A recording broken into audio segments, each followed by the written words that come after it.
Good morning, everyone. It's a very chilly day in Cape Town today. I'm very cold.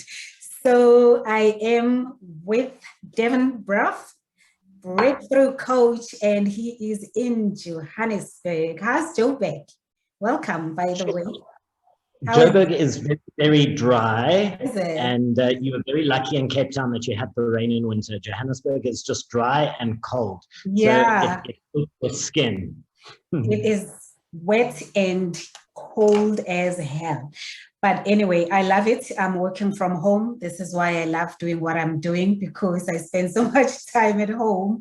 So I'm not even affected by all these, lockdowns and all of that. And I feel sorry for people who need to go to the office. But Devon, welcome again. And I'm so excited to have you here today. You are a busy man. You're doing all of these things, and I'm following your work, and I'm like, what? He does that as well, and he does that as well. It's like, that's crazy. So I want you to make it all make sense and tell me how you do what you do. So you are into relationship coaching, you're into property, you are into horse racing or whatever. You can correct me if I'm wrong, but you also love the gym, where it's like hectic. Tell me, we will come back to the coaching space, but for now, I just want us to get an understanding of who the man is behind the name. So tell me a bit about property, your property business. So I'm in the luxury property space. Over the last 4 years, I started structuring land assemblies for developers. So a developer would give me their shopping list of what they're looking for. So what piece of land, what suburb, how big, how many units they're going to build. Are they building apartments? Are they building houses? Are they building clusters? And I would go out and I would find the perfect piece of land. That then merged and molded into myself and a business partner running the new developments division of Chaz Everett for 2 years. We were incredibly successful, built our team to a team of 12 agents, and closed over 700 million rands worth of business in the 2 toughest years in property. Wow. Late last year, we decided, just given where COVID was, it wasn't conducive to having a big team, especially in the new development space. So we went our separate ways. And subsequent to that, I've been developing myself. So finding land, and then I've got investors who fund the projects, working with the architect and the contractor. And then I also still service existing developers for marketing, sales, and consulting services. So in the luxury property space, we focus on 5 million rand plus. We focus on the suburbs in and around Sandton CBD, or very close, where executives would want to be. And then we're also looking at Western Cape, so the Atlantic seaboard in Cape Town. Wow, so that's what I do on property. I was going to ask, how about Cape Town? Because that I feel like that's the heart of luxury property, especially the Atlantic seaboard, as you're saying. So yeah, that's amazing. And then you own a horse. Is it a her? Is it a him? I have a female horse. She is a chestnut mare, which is a ginger horse. So she's a fiery redhead. And every day when I get on her, I say a little prayer, because she is very feisty. And, when you're climbing on a horse, it's like having a 400-kilogram dog. They've got their own mind. They can also have their own good days and bad days. And because she's a thoroughbred, she's an ex-racehorse. So some days she just wants to go, and she wants to go very, very fast. So from 2017, I've been show jumping, and that for me is like my one hobby that I'm absolutely obsessed with. Wow. I rode a horse once. That was in Drakensberg, and the whole time I was begging it. I kept saying, please don't act weird, don't act crazy. I just wanted it to like trot slowly. It's a very scary experience, but I can imagine how amazing it must be for you, who's been doing this for a while, and you do show jumping as well. Oh my gosh. Yeah. How do you find that? So you visit the stables every day? Every day. So our stable is closed on a Monday, and this is my beautiful girl there. I've got her as the screensaver on my phone. Oh God. Just to beautiful. Yeah. What's her name? She's the most important woman in my life. Her name is Novelty. Oh wow. I love it, love it. And I hear owning a horse is very expensive. You're the first person I know who owns a horse. So I'm excited. That's why I'm asking you all these questions. I hear it's very expensive. Is it the diet? Is it the keeping them in the stables? What's that? I think the most expensive part is that while you're sleeping, they're eating. So the food, the stabling, the care from the vet. My horse is on a medical aid. She's on insurance in case something has to happen to her. And in general, you know, when you're show jumping, you can get horses that are under 100,000 Rand. But if you're going to compete in the higher grades, most of the horses are warm bloods, and most of them are imported from Europe. So they come from European lines, especially Germany, Holland, Belgium. And some of the horses, even at our stables, can even be from 3 million and up. So some of the expensive horses can be, you know, close to 10 million Rand. So it's not just the horse that's expensive, it's the upkeep, it's the insurance, it's the medical aid. And because they're running around each day, and because they've got tiny legs, but they weigh 400 kilograms plus, you know, it's very easy for a horse to hurt itself. So the vet bills are also what you've got to factor into owning an animal like this. Geez, it's like having a very expensive child. And do you have other pets as well, like home? No, that is my only pet. She's an expensive pet. She's very needy. She needs a lot of affection, a lot of time. So it's like having a dog. If you're not going to see them every day, if you're not going to invest your energy into them, it's actually kind of not to have one. So if you are going to own a horse, you know, that horse bonds with you. It knows that you're its rider. So you just can't fob it off onto a work rider or someone else to school her. You've got to create that bond, and you've got to be consistent. So it's really good in teaching discipline, in teaching consistency, and showing you, you know, partnership. Life is about connection, and it's about forming partnership with others, because no man is an island. So my horse is just another example of how a partnership can work together. Wow. I'm taking this all in. And then the gym, how do you find time? And I mean, how do you keep up with it? It's winter now, so I love the gym, love. But in winter, I think twice about going to gym. So how often do you go? I think, you know, the key is when something is a priority to us, we find time to do it. And if it's not a priority, we'll find an excuse. So for me, whether it's summer, winter, what's important for me is knowing that I'm operating at peak levels and that I'm showing up with excellence in my life. And showing up with excellence for me involves having discipline. So whether it's freezing cold outside or whether it's a warm day, the harder it is to do, the more you actually need to do it. Because the reason why people have a low level of self-worth is because they lack discipline and they can't show up for themselves. So it's easier to go eat a burger or eat comfort food. It takes effort, and you've got to apply yourself and foster discipline to do something that is tough to do. And here it's just important to say, your brain works against you. So from an evolutionary standpoint, your brain just wants to keep you safe and comfortable.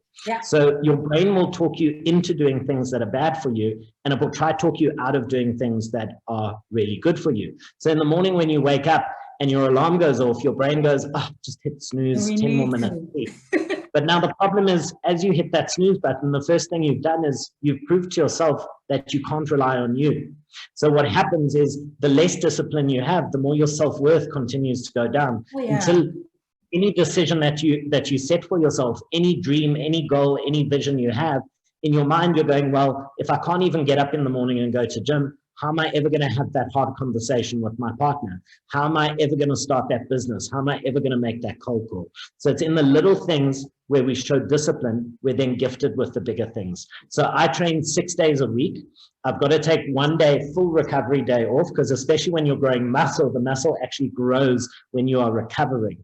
So I've got a personal trainer 3 days a week. I train by myself 3 days a week. And then I have one off day where I just recuperate. And that day for me is a Sunday. And on Sunday is when I eat whatever I want. But other than that, I'm quite a strict diet. And for me, it's not about how I look. It's more about how I feel. It's the energy that I have. the energy that I have to go ride this 400 kilogram creature, the energy that I take into a business meeting, the energy that I take into a viewing with a client, and it all relates to confidence, and it all relates to the better I feel about myself. The more I love the person looking back at me in the mirror, the better I can operate, and the more energy and excitement I have to do every other task. It shows up, I mean, in how you show up in the world, right? It's really about that, because the rewards, you're so right. When I skip the gym, I feel like shit.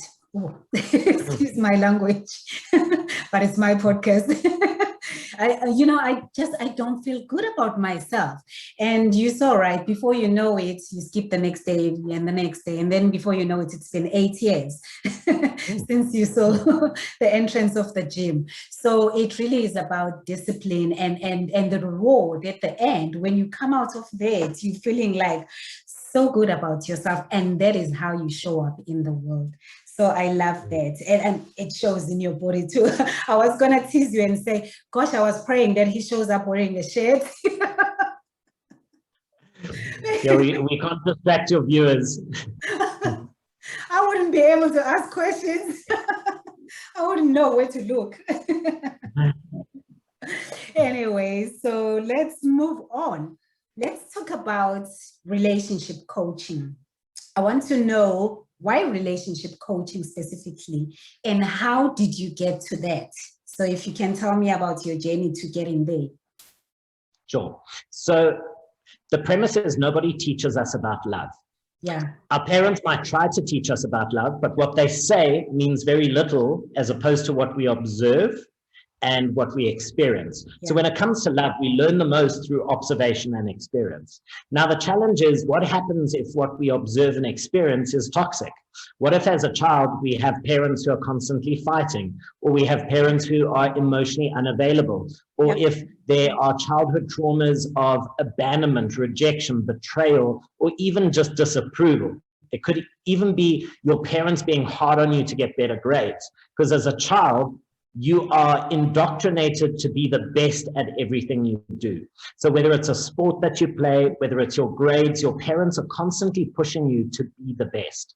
And the problem and challenge with this is that later in our adulthood, we start replaying these patterns. So we learned that in order to be deserving of our parents' approval and in order to be deserving of their love, we had to work hard to get it. So we grow up, and as an adult, we have the subconscious belief that love should be hard work. So when we meet somebody who is really healthy for us, who just loves us for who we are, we reject them and push them away and maybe friend zone them. But the person that treats you a little bit rough around the edges, the person who makes you feel insecure, the narcissist, all of a sudden we gravitate towards that person, because now we have to work for the love. The love comes with work. So now again, the childhood pattern is reinforced, and we think that that's the person that we should be loving. And that now opens up a whole can of worms where you make this person your project, you fall in love with the projection and not their patterns. And it just creates a lot of admin and drama and causes a lot of pain and suffering, because we have an inability to make healthy decisions. Also, because a lot of us have not taken the time to foster a high level of self-worth and self-love, we feel like we're not enough. Again, because of our childhood, maybe through guilt and shame for what we've done. Maybe it's an addiction or alcoholism, or just how we've treated people in the past. Instead of looking at the event, we anchor our identity to that guilt and that shame.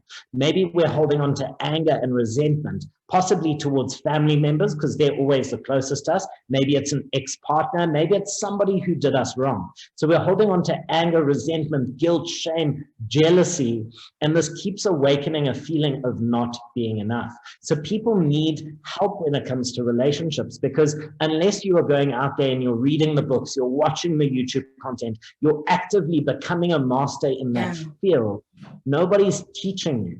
So for me, I wanted to be a voice of saying, I want to show you what's healthy and what's not healthy, because often you don't know the difference. You could be in a toxic relationship, and that could be all you know love to be. Yeah. And love should be supportive. It should strengthen. It should push you forward. It should expand you. It should motivate you and empower you. But often we end up with a partner, or even in friendships, that weaken you. They hinder you. They hold you back. They disempower you. They discourage you. They talk you out of the dreams that you have for your life, and they keep you small.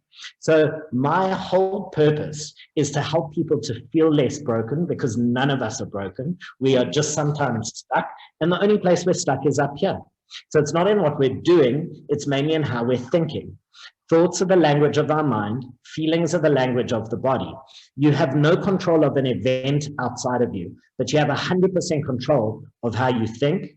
How you think will trigger how you feel, and your thoughts and your feelings together will drive your actions. So how you think and how you feel will determine whether you respond to life in an empowered fashion, or whether you're constantly just reacting in a negative, destructive way.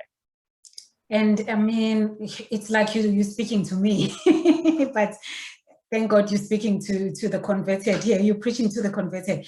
But for me, that was the biggest breakthrough, is when I saw the patterns that I had been repeating all my life, or, you know, all my adult life in terms of dating.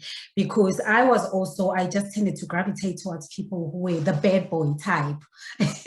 and it was the same story. The good guys would bore me to death. Like, please do not give me a good guy. They're boring. You know, it was that whole thing of living on the edge. You know, the bad boy has that thing about them. But when I saw it finally, that was when I was doing my life coaching course. And then I saw it for the first time for what it is, because my dad had been an absent father. You know, my dad left when I was 6. And he was the bad boy. He was the typical bad boy type. You know, he had other kids outside of marriage. He had many others.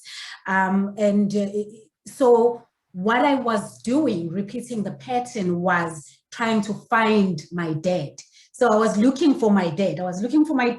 In terms of, he needed to look like my dad. My dad was a handsome dude. You know, he was that kind of a person. So I kept looking for that type of a person, the one that turns the heads when he walks into the room.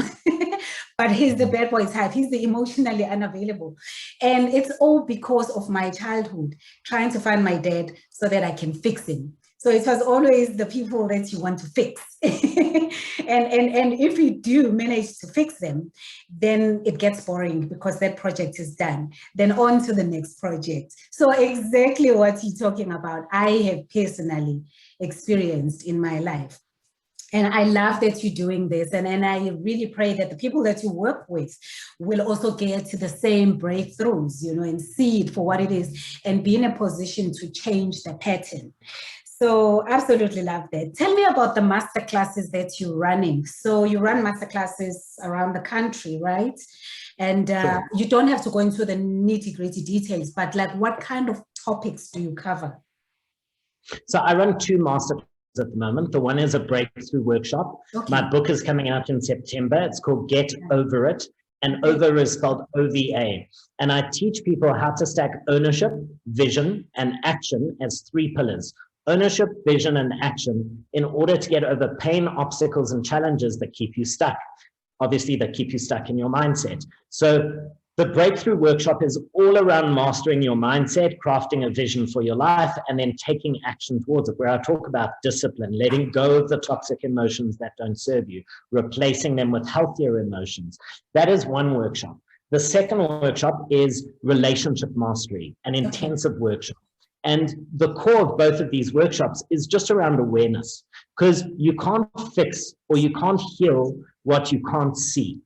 So the point of a full day workshop is to give the delegates so much information and to cover so many areas where they could be falling down or where they could possibly be stuck, just so that they go, aha, this is where I'm feeling a little bit stuck. Because the key is, once you've seen something, you can't unsee it. So once you start to notice a pattern, some people don't even notice that. Time people would rather be like this because it excuses their own behavior, and it gives them a reason just to continue to kind of fall forward or to go from one poor relationship into the next. So when you take radical ownership of your life, it becomes tough because it's hard, because now you've got to have the courage to face your shit and you've got to be able to work through it. So the second that you have that glimmer and the reason of why you keep making the same mistake, you can't help but want to fix that or work on it. And often it's rooted, again, in childhood trauma, core wounds. So during the course of this day, I get the absolute gratification to watch as people have these little aha moments. And in one day, you can't rewrite your childhood in a single day. You can't reprogram your patterns in a day, but it starts with the awareness. And once you've got that awareness, then you can start looking at what tools can I implement to rewrite this program. Because it doesn't help just breaking up with the person. If you don't break up with the pattern that attracted that person, you'll meet the same person again in a different body. Exactly. So true. There's in one of your videos, you spoke about the fear of being unlovable. What is that? So the fear of not being loved is our ultimate fear. So unless there's like a lion in front of you on the street, that is the only real physical fear. The real physical fear is when you are physically in danger.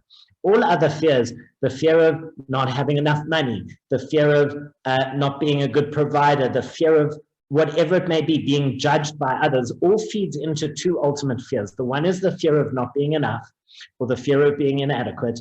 And the last is the fear of being unlovable, because we all seek love and connection. On Maslow's hierarchy of needs, before you can reach self-actualization, you have a human need for love and connection. And this is why it's a fear, because often people lack that sense of connection and love because they just haven't nurtured it within themselves. And the relationship you have with you sets the tone for every other relationship that you have with every single other person. So I say that you are never ever single.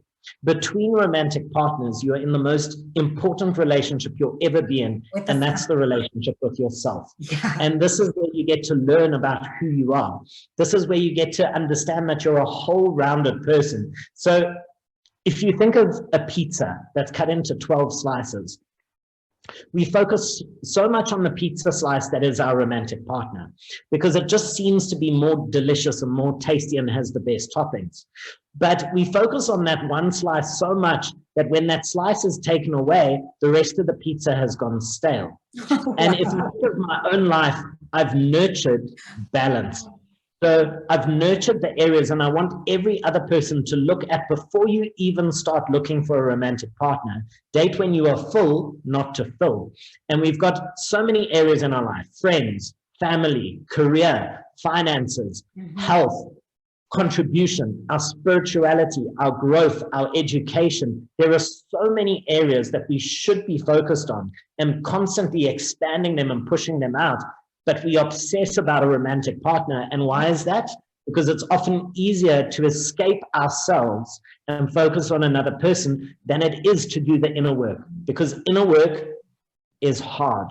It's easier to point the finger and to look at someone else and say, you this, you that, you make me this, you need to fix this, you need to work on that. Instead, it's looking at you and going, where do I need to grow? Where am I being triggered? Where do I need healing? Because you know the saying, hurt people, but the same goes for healed people. Healed people also heal people. And so we each have a responsibility before we even start looking at a romantic partner, or even if you now have a romantic partner, you should still be on a journey of growth and of doing that inner work. Because the more you rise, the more you deal with your stuff, the more you can add value and contribute to the world around you. And I mean, so you touch on something that's very close to my heart, self-love. You know, that it's hard to find self-love. It's so we shouldn't make it seem like it's an easy thing to do. You wake up the next morning, you love yourself. It doesn't work like that. It takes a while. It takes time, where you have to come face to face. I feel like you have to come face to face with your demons even, you know, and you have to love yourself at your worst and love yourself at your best. You have to be comfortable completely with the person that you see in the mirror. And one of my favorite memes that I've used before is the one that says, how do you find love? And it says, you look in the mirror and you see God. And that's exactly, I can't find a better description of it than that. Because honestly, when you get to a point where you look in the mirror and see God, that is when you will know that you have found true love. And it's not about being conceited, or it's not ego. It's got nothing to do with that. It's just that moment where you fall in love and everything just fits perfectly with yourself before you can go and love somebody else. Because you are so right. What we can't do for ourselves, we look outside for someone to do it for us. So because you can't love yourself, you look for people to love you. And that's not fair. Which brings me to the next point, where is something that you also spoke about, which resonated with me a lot, where you put all your happiness on somebody else's shoulders and you want that person to make you happy. That's a tough job. You cannot make somebody happy. They have to be happy by themselves. You know, you spoke about this. Do you want to expand on that a bit? Sure.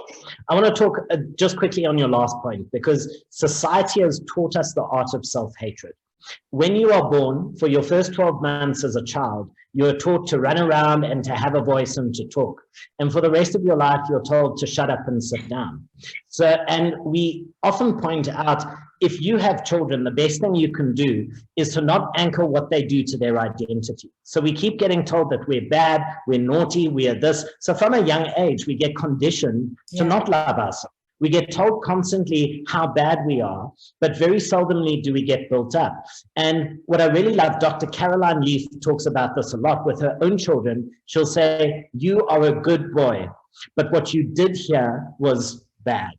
So it's not labeling the child as being bad, it's the action of what you did was bad. And too often we focus, we are human beings and we focus so much on the doing, and then we anchor ourselves to the doing. The same way in my 20s, I was an addict alcoholic. It was something I did, but it's not who I am. Yeah. And for so long, I anchored the addict alcoholic to my identity that I felt like a bad, horrible, undeserving human being, which is why shame and guilt can be the two biggest anchors that we need to cut ourselves away from, because those anchors will keep us completely stuck. Because until you believe that you are worthy and deserving, you cannot contribute and you cannot add value to the world around you. So it is so important to let go of those anchors that keep you stuck. That is super, super important. Then moving on to self-love, your next point. I often ask my delegates, what do you love about yourself? And I see faces going like a bit awkward and looking around, and they don't know what to say, because we've been conditioned that to love yourself is either vain or arrogant or rooted in ego. But I want to say, if you don't know what you love about yourself, how can you expect someone else to pick up those qualities? Yeah. And it's not about saying I'm great looking, I do this, I do that. But if you ask me, what do I love about myself? I am incredible at fostering a safe space where people can be vulnerable and where they can open up and communicate and share with me. That I love about myself. What do I love about myself? I bring an incredible energy to the world, and I deposit more than I withdraw. And it's important that we know this, because when you sit at the table, you have to know your worth. Because if you don't know your worth, you're not going to get up from that table if your needs, your standards are constantly being tested and pushed.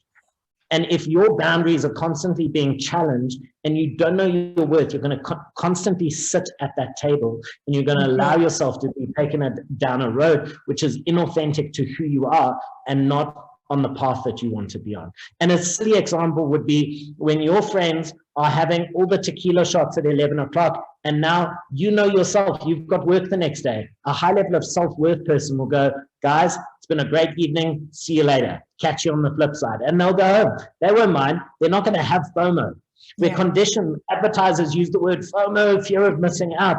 Meanwhile, if you've got a high level of self-worth, you know you are never missing out. So somebody with a low sense of self-worth, with a low sense of self-love, will just do those tequila shots. They'll go with the flow, and then 3 o'clock in the morning, they're crawling home, and the next day, they can't show up with excellence. They hate themselves because they feel bad. Their body is fighting with them, and it's just doing all of these things that are completely disrespectful to you.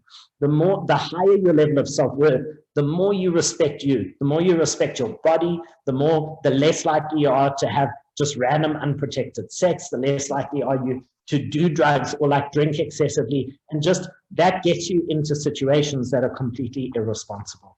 Wow.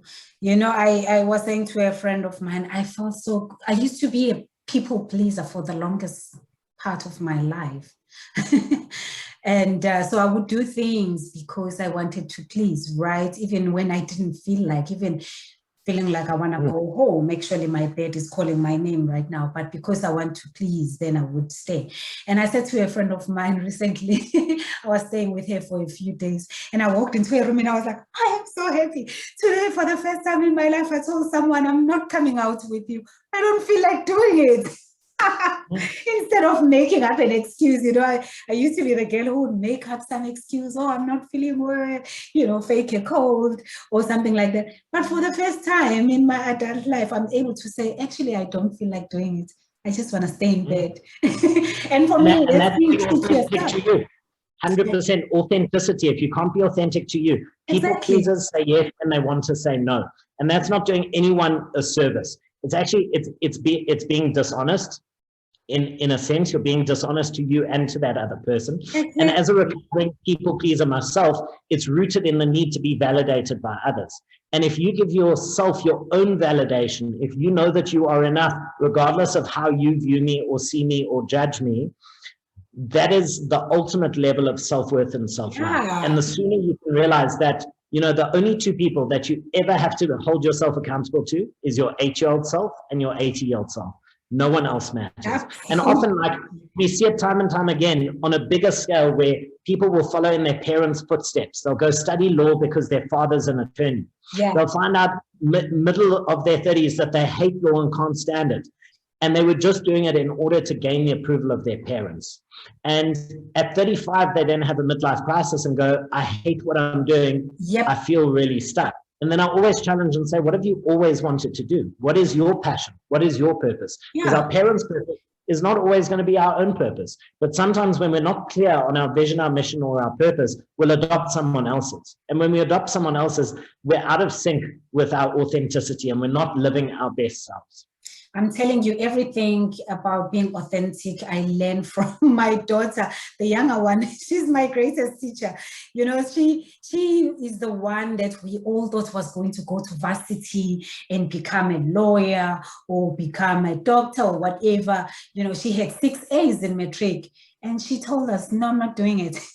What do you want to do? I want to be a makeup artist. I was like, we thought she was going to varsity. But that child will stand in her authenticity. She will tell you, I'm not, that's your dream. That's not my dream. Absolutely. And often parents need to be cautious because if they haven't stepped into their own dream, they'll expect their children to. And they want to live their lives through their children. And it's the most selfish thing that they can do. Because eventually our parents will die. And then when we have to sit with ourselves and our own family, we've then got to question, what have I done with the last 20 years of my life? So the sooner you can be authentic, your daughter to me is a hero. And she's going to be a hero to herself. She's a hero to herself as well because she has stood up for what she wants to do. No, she's living her best life. She's not concerned about what everyone else thinks. Anyway, let's talk about milestones in relationships. What's that about? Often in relationships, we rush the process and we're not present. So especially women are really good at this, where men as well, but I think women are much more creative because also they've got a friendship circle that really plays into the fantasy. So you'll be on date number 2 with somebody, and if everything is going okay, you tell your friends, oh, he's amazing and this is so good. And then your friends will say, oh, maybe he's the one. And the truth is, for the first 2 months, you should be completely unattached to what's going to happen. Because in the first 2 to 3 months, anyone can put their best foot forward. They can be manipulative, divisive, dishonest in order for you to see whatever it is that they want you to see. So the key is that if you're on date 3, but in your head, you're already standing at the altar because you think this is Mr. Right for you, the way you act is going to be different. You're not going to be looking out for things like, is this person consistent? Are they showing loyalty? Are they showing commitment? Are they showing effort? Are they investing as much as I'm investing? So often when a woman fantasizes and is in love with their projection, the man will be giving 5% and the woman is giving 100%. And from a pure economic and mathematical standpoint, if I as a guy can get you 100% for only giving 5%, why would I ever give you any more? Wow. You have just told me that in order for me to get you 100%, I only need to give 5, which is why it's so important to be present. And in a healthy relationship, you give a little, you get a little back. You give a little more, you get a little back. And I want to talk here about sex as well, because in our brain, there are chemicals that get released, especially when it comes to sex and physical touch. Yeah. So you've got dopamine, norepinephrine, oxytocin, serotonin, all of the happy juices that get released in your body, especially when you start having sex with someone. And it takes up to 18 months for these chemicals to wear off, where when you wake up next to the person or you see the person, they don't trigger that release of chemicals anymore. Now, the key is with those 4 chemicals, so serotonin, oxytocin, norepinephrine, and dopamine, the key is we can sometimes not sleep and not eat. So sometimes you're so in love that you're not sleeping and eating properly because you're living in a fantasy, and it's not reality, because now you're already standing at the white picket fence. You've fallen in love with the projection of who this person could be. The 2 kids and the 2 garages. And you start ignoring patterns. So when this person raises their voice, or when they start showing signs that they've got road rage, or that they're actually aggressive and angry, you turn a blind eye because you don't want to see that side of them, because it doesn't align with the fantasy and the projection of what you have of them. Then when they start doing things that shows disrespect in the relationship, you almost don't want to accept it because, you're more in love with your projection. Or if you do observe it, it makes it very difficult for you to stand up and have a voice.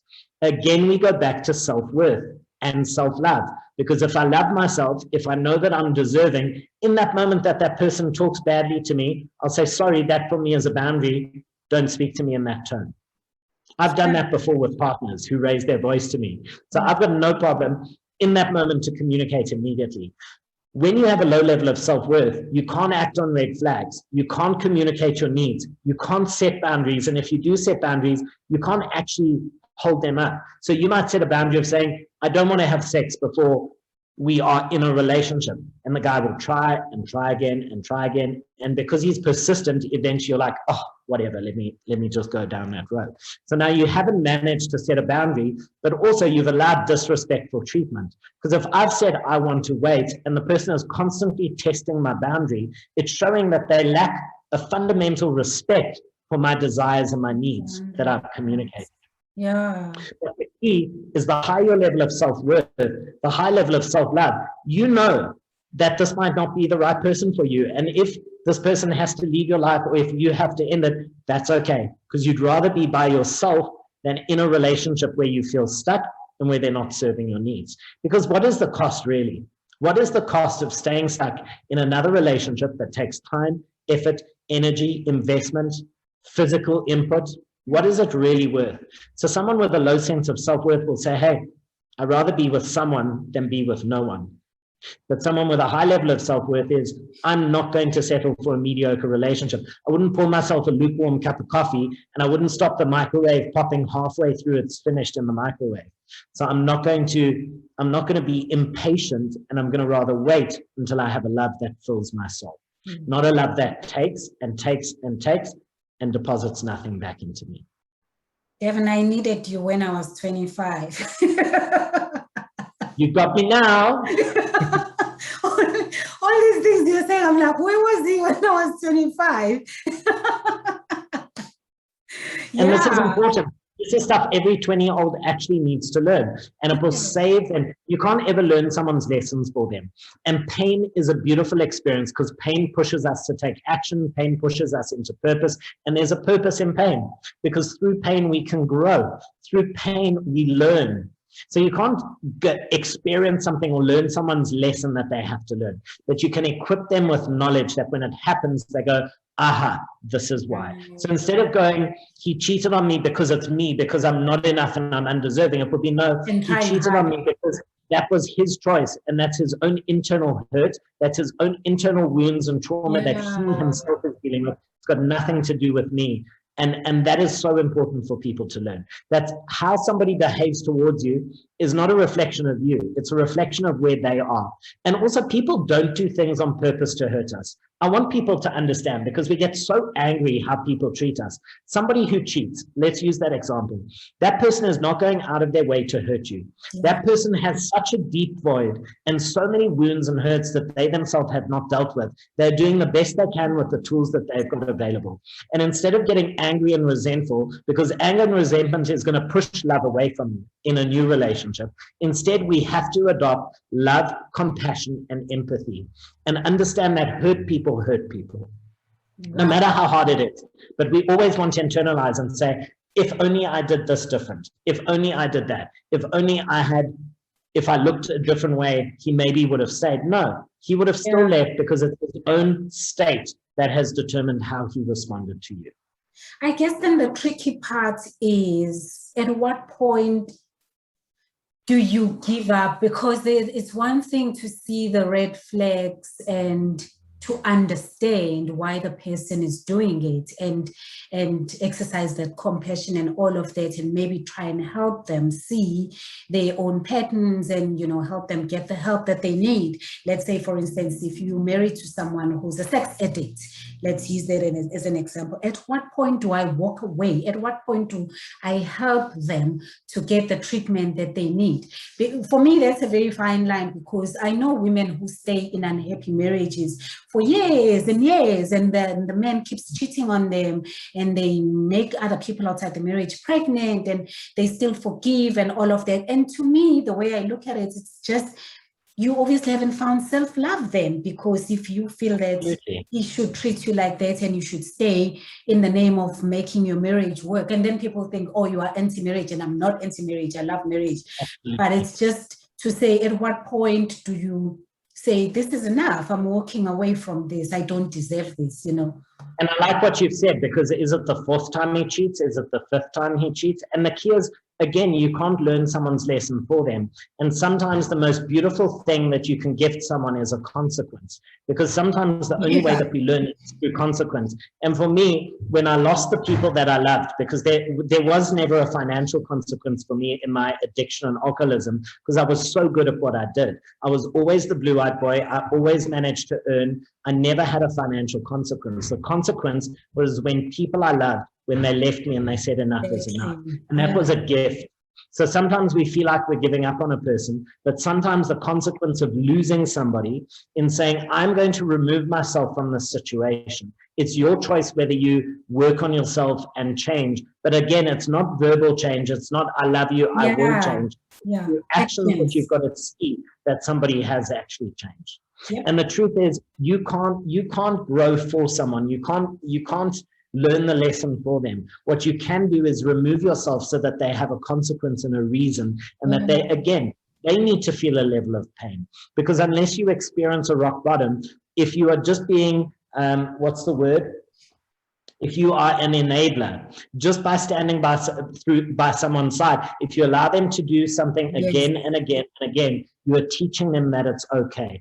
By removing yourself and saying, this is not okay to me, I'm going to step away. And if you change, if I see by your actions, I will come back. But I'm not going to stand by you and watch you throw your life away. And I'm not going to stand by and watch as you disrespect me time and time again. And for me, the do not cross, the line for me is when there is disrespect, when there is no communication, when there is dishonesty, then that is not love.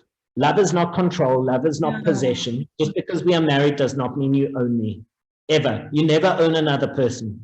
So marriage is a promise to each other, but it's not a death sentence. And when that promise gets broken, then it's time to reevaluate the whole thing. Absolutely. And a lot of people have this misperception, like marriage is not a life sentence of being miserable. And sometimes we choose incorrectly. And sometimes if we've married someone in our 20s, in our 30s, we've outgrown each other. Because you are not obligated to be the same person you were 5 minutes ago. So the person that you got married to when you were 19, if you are now 40 and you are both not on the same level, is marriage saying that you stand by that person's side through thick and thin while you accept that the rest of your life is going to be miserable, that you're not going to have your needs met, and that you've got a partner? It's not just about communication, it's about comprehension. So when you can't comprehend each other anymore, where there is no respect left anymore, there is no love. And you are deserving at any age of your life, whether you're in your 30s, 40s, 50s, 60s, you are deserving of a love that fills your soul, and you're being happy. Wow, when people say, well, I'm staying for the kids, but then the kids grow up and they leave home, and you've thrown away a sizable amount of your life by them, you know. Anyway. Children aren't stupid. Children will observe that the parents can't stand each other. So in your children's life, they will now choose a partner that they also don't like. So parents who stay together purely for the sake of the children are teaching the children that love is not important and that you sacrifice yourself for another person. So it's more likely that those children in their adult relationships will choose somebody who treats them badly, and the same thing that they observed with their parents, they will just stay, because again, there's a feeling of not deserving any better. Exactly. And then people say children of divorce become divorcees. And then I say, well, you know, at least one thing my parents taught me is that it's okay to walk away. if love is no longer served, it's okay to get up from the table and walk away. So, absolutely. You know, that I try and teach my kids the same thing, that, you know, it's okay. I think for me, when I got to a point in my life when I wanted to get divorced, I went and sat with my dad, both my parents separately, and I told them this is the situation, and none of the two were judgy or oh no, please don't do this. I suppose because they know, they had been there. So to them it was like, well, if it's no longer working for you, then maybe that's, you know, unfortunately that's what needs to happen. Anyway, to communicate with children. But sorry, one last point. You've got to communicate with children.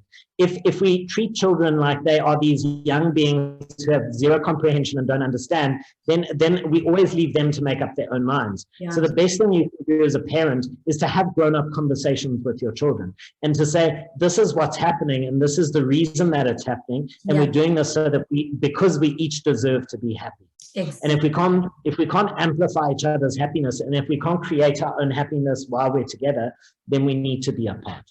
So it's just about explaining to the children in a way that they can understand, because children are not stupid, they're actually very intelligent beings. And also so that they understand it's not their fault as well. And sometimes, you know, you find that you're actually better as friends than, you know, when you were married.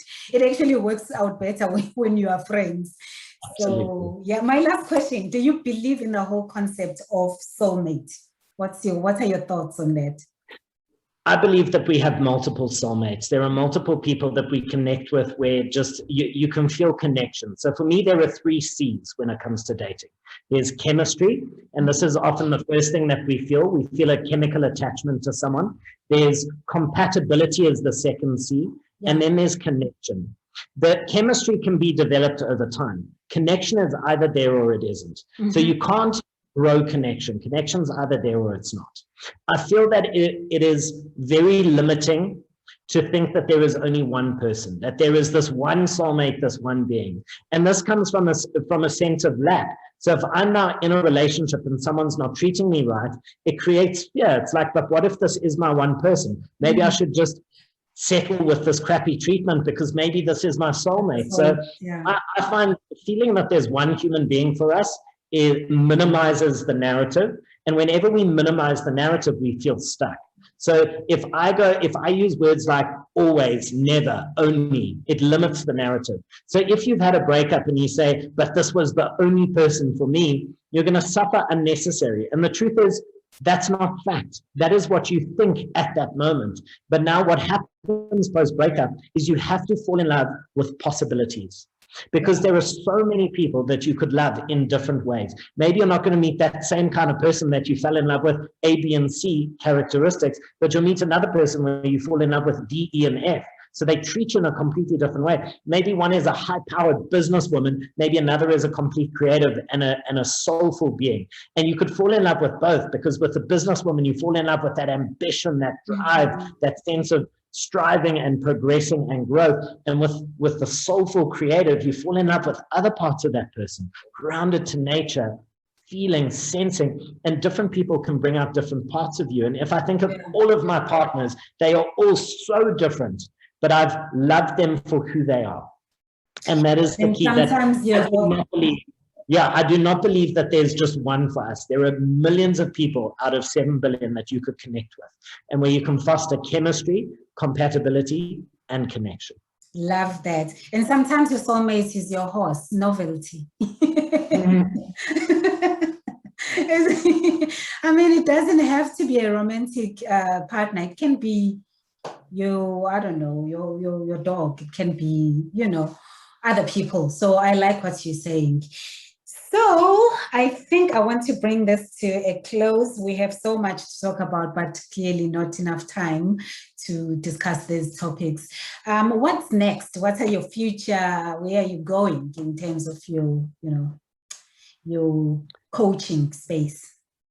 So next I'm going to launch and I know you're writing a book as well, so you can talk about that as well. Sorry. Yeah, so we spoke about the book earlier. My book is coming out in September. It's called Get Over It, Stacking Ownership, Vision, and Action to Get Over Pain, Obstacles, and Challenges that Keep You Stuck. And that's my journey of going from addict to alcoholic, going into 4 months of inpatient treatment, and within 4 years of coming out of rehab, delivering over R1 billion worth of offers in the luxury property sector. There's nothing special about me, and if I can do it, any human being can do it. The next step for me is group coaching. So I'm going to launch an online platform where for 500 Rand a month, people can log on to a weekly group coaching course. The first week of every month, we will have a topic. That topic could be self-worth, it could be discipline, it could be habits, rituals, and routines of high achievers. It could be excellence. It could be self-love, all these different areas. So the first week of every month, we will cover a topic, how to implement it with sheets of physical exercises of day-to-day what to do. And then the other 3 weeks will be Q&A, group coaching, discussion, sharing our stories. Everybody who joins can see all the back episodes. And because it's episodic and because it's around a specific topic every single month, if you're battling in a certain area, eventually there'll be a huge library that you can go to. So if you're really battling with discipline or self-worth, you can just go have a look at those episodes, download the PDF and worksheets. But the key is weekly. It's getting into a habit of connecting with people, having a WhatsApp group where everybody is on this path and journey of growth. And most people would pay 1,000 Rand a session for a psychologist, but in life, the practicality is plugging into a network and a community where people can form friendships, where they can find support. It's basically setting up a VIP support structure. So from the awareness of the group coaching workshops, you now come into this community where we can take it one step further. So again, the workshops will always be for awareness, but then it will feed into practical implementation of how to show up for yourself day by day. Wow. Love that. Do you have a Facebook group as well? I know most people now are in. The best is Instagram. Instagram is my go-to platform. So Facebook for me has just become personal, and Instagram is really where I'm finding connection, where I'm seeing people sharing their stories. It's just become the social platform of choice for me. Okay. So if anybody needs to get a hold of you, you suggest that they go through Instagram. Absolutely. Okay. And I'm sure I'll be tagged on your posts and on your videos. Yes, absolutely. Anything else? Any last words you want to leave us with? I think my last words are that no matter what you've heard or what people have told you, you are deserving and so worthy of stepping into a life of purpose, a life of growth, where you experience success and love. You are so deserving and worthy. I don't care what you've done, where you've been, but all I care about is who you want to become and what you're willing to sacrifice in order to get there. And your hero should be you in 10 years from now. That should be your hero, because then you will hold yourself accountable of becoming that person.